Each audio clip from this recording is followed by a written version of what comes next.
ஒரு பேரு The King சென்னைக்கு வராரு. மறைக்காயா. யார் இவர்? Purity you can feel. Intention you can carry.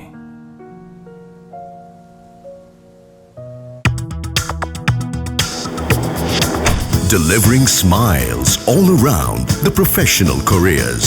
Reach us to reach them. சட்டமன்றத்தில் அவர் பேசினது ஒரு பக்கம் விமர்சனமாக வைக்கப்படுது, இன்னொரு பக்கம் அவருடைய ரசிகர்கள் கொண்டாடி தீக்கிறாங்க. இப்போ இது இந்த முந்தைய நான் ஒரு 4-5 நாட்களாக அவர் மீது இருந்த அபிப்பிராயத்தை டோட்டலாக மாற்றிருக்கு. ஒரு செய்கை ஒன்று, அது எல்லாமே பெரிய பிளாஸ்டாக இங்கே மாறிடுச்சு. என் அப்பாவை நீங்கள் கொஞ்சம் தரக்குறைவாக பேசிட்டீங்க அப்படிங்கிற கோபம் அவருக்கு இருக்குது. அதை வேறு விதத்தில் அவர் வெளிப்படுத்தியிருக்கலாம். இன்னொன்று பேசாமல் இருந்தாங்க, அதை கூட அந்த இடத்துல சுட்டி காட்டியிருக்கலாம். நீங்கள் மட்டும் என்னங்க உங்கள் அப்பா கூட எவ்வளோ நாள் பேசாமல் இருந்தீங்க அப்படின்னு ஒரு வார்த்தையை சொல்லியிருந்தால் அது சரியாக போயிருக்கு. ஆனால் அவர் செங்கல்பட்டு கோர்ட்டு குறித்தும் அவருடைய விவாகரத்து குறித்தும் அவருடைய மனைவி குறித்தும் பேசுவதுங்கிறது மேலும் பெரிய சர்ச்சையாக மாறியிருக்கு. அதை அவர் தவிர்த்துருக்கணும். என்ன காரணம் அப்படின்னா, விஜய் ரசிகர்கள் இறங்கி அடிக்க ஆரம்பிச்சிட்டாங்க. இப்போ இதே உதயநிதிக்கு பல்வேறு பிரச்சனைகள் இது மாதிரி இங்கே இருந்திருக்கு. ஏற்கனவே ஒரு திரைத்துறையில் இருந்த பொழுது இருந்த கிசுகிசுக்கள் எல்லாமே இப்போ ஒன்று ஒன்றா அவங்க எடுக்கிறாங்க. எடுத்து இப்போ இதெல்லாம் நீங்கள் பண்ணீங்களே இது சரியா அப்படின்னு கேட்க ஆரம்பிச்சிட்டாங்க. அப்போ தேவையில்லாத ஒரு பிரச்சனையை அவரே கிரியேட் பண்ணிட்டாரோன்னு நமக்கு தோணுது. அதை அவர் தவிர்த்துருக்கலாம்.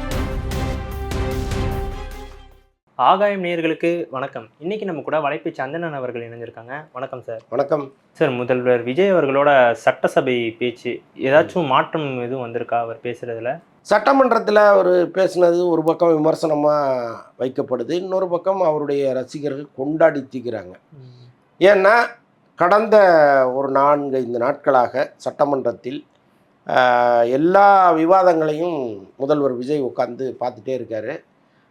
மற்ற அமைச்சர்கள் எந்திரிச்சு பதில் சொல்லும் பொழுது அவர் பதில் சொல்லாமல் அமைதியாக உட்காந்தே இருக்கார். இது அவருடைய ரசிகர்களுக்கே ஒரு சின்ன வருத்தத்தை கொடுத்துச்சு. என்னடா அது, யாரோ எந்திரிச்சு பதில் சொல்கிறாங்க, நம்ம தலைவர் அப்படியே அமைதியாகவே இருக்கார் அப்படின்னு எல்லாருமே பார்த்தாங்க. பட் அவர் கவர்னர் உரை மீதான விவாதத்தை முன்வைத்து பேசும் பொழுது ஒரு ஒரு ஒரு அதிரடியாக பேச ஆரம்பிச்சிட்டாரு. இப்போ இது இந்த முந்தைய நான் ஒரு 4-5 நாட்களாக அவர் மீது இருந்த அபிப்பிராயத்தை டோட்டலாக மாற்றிருக்கு. அதில் பல விஷயங்களை அவர் சொல்லிட்டாரு. பல விஷயங்கள் கடைசியாக முடிக்கும்போது ஒரு செய்கை ஒன்று, அது எல்லாமே பெரிய பிளாஸ்டாக இங்கே மாறிடுச்சு. பட்டு எதிர்கட்சியை சார்ந்தவர் என்ன பண்ணுறாங்கன்னா, ஒரு மனப்பாடம் பண்ணிட்டு சினிமா டயலாக்காக ஒப்பிக்கிறாரு அப்படிங்கிறாங்க. முன்னாள் முதல்வர் குறித்து அவர் பேசின சில விஷயங்கள்லாம் அவ்வளோ ஏற்புடையதாக இல்லை, அப்படி பேசியிருக்க வேண்டாம் அவர் அப்படிங்கிற கருத்தும் இங்கே இருக்குது. மொத்தத்தில் அவருடைய ஸ்பீச் ஒரு மிகப்பெரிய பரபரப்பை கிரியேட் பண்ணிடுச்சு. Okay sir. அவர் கடைசியாக முடிக்கும் போது இப்படின்னு பண்ணி காமிச்சது அது ஒரு வகையில் பேசும்போது அதுதாங்க. இப்போ அதை ஒரு முதல்வர் அதை செய்யலாமான்னு கேட்குறாங்க. ஒரு முதல்வர் அவருடைய அந்த டிக்னிட்டியை விட்டு கொஞ்சம் இறங்கிட்டாரோங்கிற மாதிரி தான் எல்லாருமே பார்க்குறாங்க. ஆனாலும் இதை நான் வேற ஒரு விஷயத்தோட ஒப்பிட்டு பார்க்குறேன். இப்போ கூட்டணி கட்சிகளோடு தேர்தலுக்கு முன்னாள் முதல்வர் மு.க. ஸ்டாலின் அவர்கள் தொடர்ந்து பேச்சுவார்த்தை நடத்தி பல கட்சிகளை தன்னுடைய கூட்டணிக்குள்ளே கொண்டு வந்துகிட்டே இருந்தார். அதில் கடைசி நேர இழுபறியில் சில கட்சிகள் இருந்தபோது எல்லாத்தையும் பேசி முடிச்சுட்டு ஃபினிஷ் அப்படின்னார். அவர் ஒரு முதல்வர் தானே, அதை அவர் சொல்லக்கூடாது இல்லை, ஆனால் சொன்னார் இல்லை. அப்போ அது சரின்னா இதுவும் சரின்னு தான் நீங்கள் ஒத்துக்கணும் இல்லையா? ஒரு முதல்வர் இப்படி பண்ணக்கூடாது அப்படின்னா அந்த முதல்வர் ஏன் அப்படி பண்ணாருன்னு ஒரு கேள்வி இருக்கு இல்லையா? ஸோ அதனால் விஜய் விமர்சனம் செய்கிறவர்கள் இதையும் கருத்தில் கொண்டு ஆமாம் இல்லை அப்படின்னு நினச்சிட்டாங்கன்னா இது பெரிய பிரச்சனையாக மாறாது. சட்டசபை முடிஞ்சதுக்கப்புறம் உதயநிதி அவர்கள் இந்த விஜய் அவர்கள் இந்த ஒரு கதை ஒன்று சொன்னார்ல, அப்பா கதை சொன்னார். அதுக்கு எதிர்ப்பாக அவர் செங்கல்பட்டு கோர்ட் கதை ஒன்று சொல்கிறேன் அப்படின்ட்டு சொல்கிறாரு. இது எப்படி சார் எடுத்துக்கலாம்? ஒரு தனிநபர் தாக்குதலாக எடுத்துக்கலாமா இதை? இல்லை, அப்பா கதைக்கு இதுதான் மாற்றான்னா கட்டாயமாக கிடையாது, சத்தியமாக கிடையாது. நீங்கள் என் அப்பாவை நீங்கள் கொஞ்சம் தரக்குறைவாக பேசிட்டீங்க அப்படிங்கிற கோபம் அவருக்கு இருக்குது. அதை வேறு விதத்தில் அவர் வெளிப்படுத்தியிருக்கலாம்.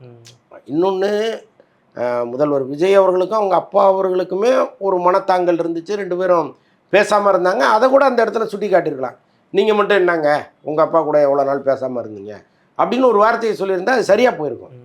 ஆனால் அவர் வந்து செங்கல்பட்டு கோர்ட்டு குறித்தும் அவருடைய விவாகரத்து குறித்தும் அவருடைய மனைவி குறித்தும் பேசுவதுங்கிறது மேலும் பெரிய சர்ச்சையாக மாறி இருக்கு. அதை அவர் தவிர்த்துருக்கணும். என்ன காரணம் அப்படின்னா, விஜய் ரசிகர்கள் இறங்கி அடிக்க ஆரம்பிச்சிட்டாங்க. இப்போ இதே உதயநிதிக்கு பல்வேறு பிரச்சனைகள் இது மாதிரி இங்கே இருந்திருக்கு. ஏற்கனவே ஒரு திரைத்துறையில் இருந்த பொழுது இருந்த கிசுகிசுக்கள் எல்லாமே இப்போ ஒன்று ஒன்றா அவங்க எடுக்கிறாங்க. எடுத்து இப்போ இதெல்லாம் நீங்கள் பண்ணீங்களே இது சரியா அப்படின்னு கேட்க ஆரம்பிச்சிட்டாங்க. அப்போ தேவையில்லாத ஒரு பிரச்சனையை அவரே கிரியேட் பண்ணிட்டாரோன்னு நமக்கு தோணுது. அதை அவர் தவிர்த்துருக்கலாம். திமுகலேருந்து வெளிநடப்பு செய்கிறாங்க. இந்த கரெக்டாக வந்து இந்த டாஸ்மாக் ஃபண்டை பற்றி பேசும்போது வெளிநடப்பு பண்ணுறாங்களே, இது எப்படி பார்க்குறீங்க? இல்லைங்க, ஒரு ஒரு ஒரு எதிர்க்கட்சிகள் வெளிநடப்பு செய்வதே தவறுன்னு நான் பார்க்குறேன். எப்போவுமே அது எந்த கட்சியாக இருந்தாலும் அது தவறு தான். அது அதிமுக செஞ்சாலும் சரி, திமுக செஞ்சாலும் சரி, நாளைக்கு தாவேகா செஞ்சாலும் சரி, வெளிநடப்புங்கிறதை ஏற்றுக்கொள்ளவே முடியாது. ஏன்னா மக்கள் வந்து வாக்களித்து உங்களை சட்டமன்றத்துக்கு அனுப்பியிருக்காங்க. அங்கே போய் நீங்கள் மக்கள் பிரச்சனை தான் பேசணுமே தவிர, பேசுவதற்கு முன்னாடியே நான் வெளியேறேன் அப்படிங்கிறது வந்து எந்த விதத்திலும் சரியானது இல்லை. உங்களுடைய எதிர்ப்பை காமிப்பதற்கு நீங்கள் 1000 வழிகள் இருக்குது. அது சட்டசபைக்குள்ளே இருந்தே நீங்கள் அதை செய்யணுமே தவிர, அல்லது விவாதத்துக்கு விவாதம் தான் பதிலாக இருக்குமே தவிர, நான் வெளிநடப்பு செய்கிறேன்னு வெளியில் வந்து பேசுகிறது அந்தளவுக்கு சரியான விஷயமா நான் பார்க்கல. அப்போ விஜய் மட்டும் ஒவ்வொரு முறையும் சட்டமன்றத்தில் நடப்பதற்கு வெளியில் போய் ட்விட்டரில் பதில் சொல்கிறாருன்னு கேள்வி கேட்கலாம். அதுவும் சரியான கேள்வி தான். அங்கங்கே தான் ஒரு பதில் சொல்லணும். பட் இந்த விஷயத்தை பொறுத்தளவுக்கு 60 ஆண்டுகள் ஆண்ட ஒரு கட்சிக்கும் 60 நாள் கூட ஆகாத ஒரு ஆட்சிக்குமான பிரச்சனையை தான் நம்ம இதை பார்க்க வேண்டியதாக இருக்குது. இவ்வளவு காலம் உங்களுக்கு அனுபவம் இருக்குது. இப்படி ஒரு குற்றச்சாட்டை சட்டசபையில் வைக்கும் பொழுது நீங்கள் நேருக்கு நேர் நின்று எப்படிங்க அதை நீங்கள் சொல்கிறீங்க, அதுக்கு ஏதாவது ஆதாரம் இருக்கா காமிங்க அப்படின்னு தான் கேட்கணுமே தவிர, வெளியில் போய் புலம்புறதுங்கிறது அவ்வளோ சரியானதாக இல்லை. சமீபத்தில் வந்து ஆதவர்ஜுனா வந்து சொல்கிறாரு, நாங்கள் தான் அடுத்த ஏடிஎம்கே அப்படின்றாங்க. இப்போ இவங்க டிவிகேவே ஜெயிச்சு வந்து இங்கே வந்து ப்ரூவ் பண்ணிட்டாங்க. இப்போ நம்ம வந்து அடுத்து புது சக்தியாக வளர்ந்து வர நிலையில் நாங்கள் தான் அடுத்த அதிமுக அப்படின்னு சொல்கிறதுக்கான காரணம் என்னவா இருக்கும்? அதிமுகவிலேருந்து நிறைய பேர் இங்கே வந்துட்டாங்க. அதிமுக மெல்ல மெல்ல கரைஞ்சிக்கிட்டு இருக்கு.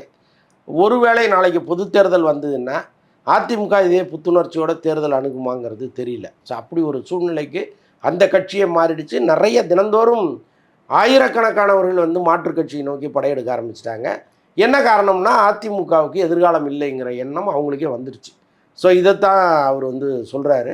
இன்னொன்று வந்து எப்போவுமே இங்கே திமுக அதிமுகங்கிற ஒரு போட்டி மட்டுமே தொடர்ந்து இங்கே நிலவுது. அப்போ 2 கட்சி மட்டுமே இங்கே பிரதான கட்சிகளாக இருக்க முடியும். மூன்றாவதாக ஒரு கட்சி வந்ததுன்னா அது வந்து ஆட்டத்திலேருந்தே பின்வாங்கிருச்சு அப்படிங்கிறது தான் அர்த்தம். ஸோ அப்படி இருக்கும் பொழுது தாவேகா 3வது கட்சியாக வந்து இன்றைக்கி முதன்மை கட்சியாக மாறிடுச்சு. அப்போ போட்டின்னு எடுத்துக்கிட்டால் திமுக வெர்சஸ் தாவேகா தான்.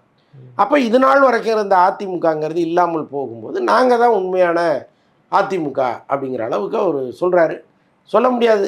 இருக்கிற இன்னும் கொஞ்சம் பேர் இங்கே வந்துட்டாங்கன்னா கிட்டத்தட்ட அது அதிமுகவினுடைய இன்னொரு வடிவமாக தான் இருக்கும் போல இருக்குது. ஓகே சார், இப்போ அதிமுகலேருந்து இங்கே எல்லாரும் தாவேகாவுக்கு வந்தால் அது வந்து தாவேகாவை பாதிக்காதா? தாவேகா அவர்களுக்கு பொறுப்பு கொடுத்தா தான் அது பாதிக்கும். இப்போ வர்றாங்க, அவங்கள வந்து அங்கங்கே சட்டமன்ற உறுப்பினர்களாகவோ அல்லது வந்து மேல் சபை வரும்னு சொல்கிறாங்க, அவங்கள எம்எல்சிக்களாகவோ அல்லது வாரிய தலைவர்களாகவோ மாற்றினாங்கன்னா தான் கட்டாயமாக அவங்க ஏற்கனவே ஊழல் பண்ணியிருக்கிறாங்க, மக்கள் புறக்கணித்தவர்கள், மக்களால் புறக்கணிக்கப்பட்டவர்களுக்கு நீங்கள் ஏன் அவ்வளோ பதவிகளை கொடுக்குறீங்கிற கேள்வி வரும். பட் இது வரைக்கும் வந்து வர்றவங்களுக்கு இவங்க கொடுக்குற உத்தரவாதம் என்னென்னா, நீங்கள் வந்து ஒரு 2 வருஷம் இருங்க, உங்களுடைய செயல்பாடுகளை பொறுத்து நாங்கள் பதவி தரோன்றாங்க. இந்த 2 வருஷத்தில் என்ன வேணாலும் நடக்கலாம். டோட்டலாக அவங்கள மறந்து கட்சியிலேருந்தே அவங்க ஒதுங்கி போகிறதுக்கான சூழ்நிலையெல்லாம் வரலாம். ஸோ அதனால் இப்போதைக்கு அதிமுக வந்து சேர்கிறானே தவிர அவங்களுக்கான கலர் அப்படியே இங்கே வந்து ஒட்டிக்கிச்சான்னா இல்லை. இப்போ விஜய் சாரை நம்ம வந்து இந்த சட்டசபையில் பார்க்கும்போது ஒரு மாதிரி வந்து எது சொன்னாலும் வந்து ஒரு மாதிரி சிரிக்காமல் அமைதியாகவே இருக்காரு. இது என்ன காரணம்? இல்லைங்க, அவருடைய இயல்பு அதுதான். நீங்கள் ஒவ்வொருத்தருக்கும் ஒரு இயல்பு இருக்குது, அது அவருடைய இயல்பு, அவ்வளோதான். அதை வந்து நீங்கள் விமர்சனம் பண்ண முடியாது. அவர் பேச ஆரம்பித்தார்னா அவர் சிறப்பாக பேசிடுறாரு, அவ்வளோதான். மற்றபடி வந்து அவர் அப்சர்வ் பண்ணுகிற விஷயத்தில் ரொம்ப கவனமாக இருக்கார். இன்னொன்று வந்து கையில் ஒரு நோட்டை வச்சுட்டு குறிப்பெடுத்துகிட்டே இருக்கார். எல்லோரும் பேசுகிறதையும் ஒரு குறிப்பெடுத்துக்கிட்டு இருக்கார். அப்போ சும்மா வந்து உட்காந்து ஏதோ ஒரு தவ நிலையிலலாம் இல்லை. அவர்களுடைய பேச்சில் அவர் வந்து கவனமாக எந்தெந்த பாயிண்ட்டை நம்ம எடுக்க முடியுமோ அதெல்லாம் எடுத்துக்கலான்னு ஒரு குறிச்சிட்டு தான் இருக்கார். ஸோ அதனால் வந்து அப்படியே உட்காந்துருக்கிறாருன்னா நம்ம அதை அதை விமர்சிக்கிறது சரியாக இருக்கு. ஏன் அப்படின்னு நான் கேட்குறேன்னா வந்துட்டு அவர் எப்பயுமே வந்து ஏதாச்சும் ஒரு ஃபங்க்ஷன் வைக்கும் போது எப்பயுமே வந்துட்டு ரொம்ப நேரம் இருந்தாலும் வந்து சிரிச்சுக்கிட்டே இருப்பார். ஒரு மாதிரி இப்போ பார்த்தா ரொம்ப வந்து ஒரு மாதிரி இறுக்கமாக இருக்கிற மாதிரி இருக்கே, அதனால கேட்டேன். இல்லைங்க, அது ஒரு சீரியஸான ஒரு சபை தானே. ஒவ்வொருத்தரும் ஒரு ஒரு விஷயங்கள் பேசுகிறாங்க. நீங்கள் அதை வந்து இப்போ தான் முதல் முறையாக சட்டமன்றத்துக்கு வர்றாங்க அவங்க எல்லாமே. அப்போ இந்த நடைமுறைகள் என்ன, இதை எப்படி நம்ம ஹேண்டில் பண்ணணும், பெரும் பொறுப்பு அங்கே இருக்குது. ஸோ அப்போ வந்து அதை ரொம்ப உன்னிப்பாக கவனிக்கணும். அதுதான் அவர் பண்ணிக்கிட்டு இருக்காரு. கரண்ட் கட்டுக்கான தீர்வு இன்னும் வராமலே இருக்கே சார். அது விரைவில் தீர்வு வந்துடும். ஏன்னா இப்போ எல்லா ஆட்சியிலையுமே கரண்ட்டு கட்டுங்கிறது ஒன்று இருக்குது. இப்போ நீங்கள் போன முறை திமுக ஆட்சிக்கு வரும்பொழுது செந்தில் பாலாஜி பேசுனதெல்லாம் உங்களுக்கு ஞாபகம் இருக்கும். அடிக்கடி மின்வெட்டு வரும்பொழுது அந்த ஒயர்களை வந்து அணில் கடிக்குது, அதனால தான் மின்வெட்டுன்னு அவர் சொன்னதெல்லாம் கட்டாயமாக மக்களுக்கு ஞாபகம் இருக்கும். ஸோ அதனால் வந்து ஒவ்வொரு முறை ஆட்சி மாறும் பொழுதும் புதிய ஆட்சி வரும்பொழுது இங்கே ஒரு சிக்கல் இருக்குது. என்னென்னா நிலக்கரி இறக்குமதி வந்து ஏற்கனவே உள்ள ஆட்சி போட்ட கான்ட்ராக்டை கேன்சல் பண்ணுவாங்க. அப்போ புதுதாக ஒரு கான்ட்ராக்ட் நீங்கள் போட்டு நிலக்கரி இறக்குமதி பண்ணுறதுல ஒரு டிலே ஏற்படும். நிலக்கரி இல்லைன்னா இங்கே மின்சார தட்டுப்பாடுங்கிறது இயல்பாக நடக்கிறது தான். ஸோ இதுதான் இதற்கு பின்னால் நடக்கிற பிரச்சனையோன்னு நான் நினைக்கிறேன். பட் கவர்மெண்ட்டை பொறுத்தளவுக்கு என்ன சொல்கிறாங்கன்னா, ஏற்கனவே வாங்கின டிரான்ஸ்ஃபார்மர் எல்லாமே பழுதடைஞ்சு போச்சு, இன்னொன்று எல்லாமே இந்த வயர்கள் எல்லாமே வந்து ரொம்ப பழசாகி போச்சு, ஸோ அதன் காரணமாக நடக்கிற பிரச்சனை தான் இதுங்கிறாங்க. ஆக மொத்தம் எதுவும் உண்மைன்னு நமக்கு தெரியல. பட் இது நீண்ட காலம் வந்து நீடிக்க மாட்டாங்க. ஏன்னா அது ஆட்சிக்கே கெட்ட பேரை ஏற்படுத்துங்கிறது அவங்களுக்கும் தெரியும். ஸோ அதனால் அதை விரைவில் அதை சரி பண்ணும். இப்போ வந்து மக்கள் கிட்ட கேட்கும்போது மக்கள் என்ன சொல்கிறாங்கன்னா வந்துட்டு, ஒரு பக்கம் வந்து நம்ம இந்த சம்மருக்கு அதிகமாக வந்து இந்த ஏசிலாம் யூஸ் பண்ணுறதுனால வந்து இப்படி ஆகலாம், இன்னொரு பக்கம் வந்து எதிர்க்கட்சிகள் யாராச்சும் பண்ணியிருக்கலாம் அப்படின்றாங்களே, இதில் எதை சார் நம்ம எடுத்துக்கலாம்? இல்லைங்க, இப்போ எதிர்க்கட்சிகள் பண்ணுறாங்க, அங்கங்கே வந்து அதிகாரிகள் சரியாக செய்யலைன்னா ஆரம்பத்தில் நான் கூட நினச்சேன். பட் அதற்கு ஒரு கால அளவு இருக்குது. இப்போ நீங்கள் எல்லா நேரங்களும் அதே வேலையாக இருக்க முடியாது. அப்போ அதே வேலையாக ஒருத்தர் இருக்காங்கன்னா அந்த அரசு இயந்திரம் அவங்கள எப்படி கண்காணிக்குது, எப்படி தண்டனை கொடுக்குது அப்படிங்கிறது இருக்கு இல்லையா. அப்போ நீங்கள் சரியாக இல்லைன்னா தானே அது தொடரும். நீங்கள் சரியாக இருக்கிற பட்சத்தில் இது தொடர முடியாது இல்லை. அப்போ இதில் வேறு ஏதோ பிரச்சனை இருக்குது. அதுதான் முழுக்க முழுக்க காரணம்னு நம்ம சொல்ல முடியாது. ஆரம்பத்தில் ஏதாவது 1-2 காரணங்கள் அப்படி இருக்கலாம். சில இடங்களில் ஃபீஸ் கேரியரை பிடிங்கிட்டு ஓடினதெல்லாம் நம்ம பார்த்தோம். அப்புறம் வந்து அதிகாரிகள் சொல்கிறத கேட்க மாட்டாங்க. ஏன்னா புதிய அரசு வந்திருக்கு, யாருக்கு நம்ம அடிபணிஞ்சு போகிறதுங்கிறதே அவங்களுக்கு தெரியாது. அப்போது வந்து நீ சொல்லி நான் கேட்கணுமான்னு கொஞ்சம் பேர் இருப்பாங்க. ஸோ அதெல்லாம் நடந்தது உண்மைதான். ஆனால் அது எல்லாமே ஒரு வாரத்துக்கு மேலே தாண்டாது. ஒரு வாரம் வரைக்கும் தான் அந்த குழப்பம் இருக்கும். அதுக்கப்புறம் ரொட்டீன் லைஃப் மாறிடும்.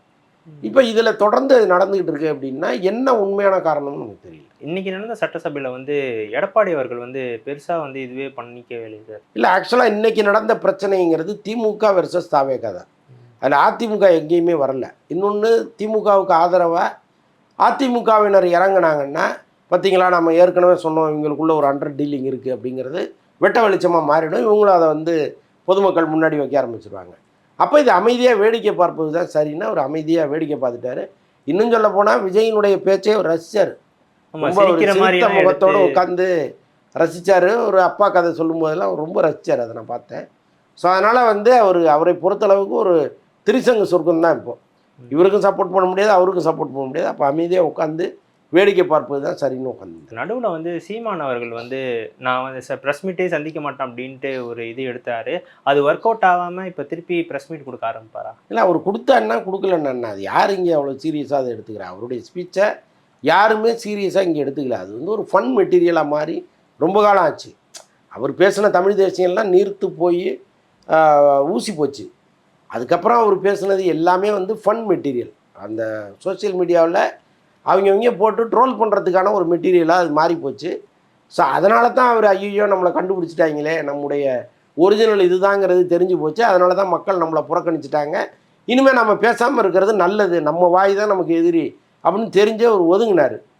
மீடியாக்கள் அதை ஒன்றும் பெருசாக ரெஸ்பாண்ட் பண்ணல. அதனால் என்ன இருக்குது, வந்தால் இப்போ எடுப்போம், வரலன்னா என்ன இருக்குது அப்படின்னு அவங்களும் விட்டுட்டாங்க.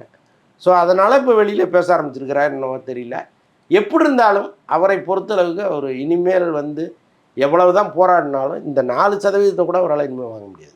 ஓகே சார், ரொம்ப பொறுமையாக பதில் சொன்னீங்க. உங்கள் நேரத்துக்கும் கருத்துக்கு ரொம்ப நன்றி. நன்றி.